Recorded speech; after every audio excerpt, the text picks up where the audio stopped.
For the VO2 max, like measuring the maximal amount of oxygen you're taking in during, I guess, maximal exercise, you mentioned to me, most people are very interested in that, and they're not going to get that measured directly. They're not going to a lab like yours or to their, physician doing it.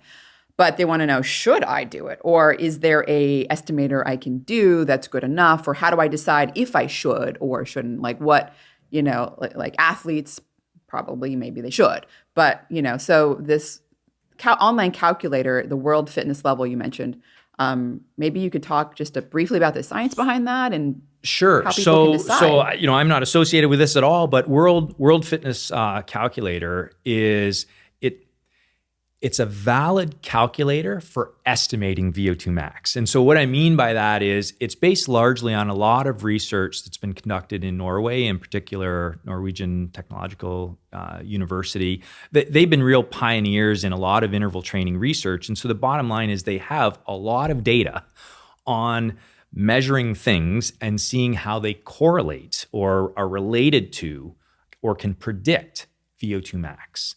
And so of all of the calculators that are out there, I think this is the one that people could trust the most in terms of answering a few questions about their age, their sex, their typical activity levels, and it will give them a reasonable estimate of their VO2 max. But it's still just an estimate because it's saying you're that typical 40-year-old. It's not going to be able to dial in any better individually, but at least it's going to give you a marker in the sand, a reasonable marker.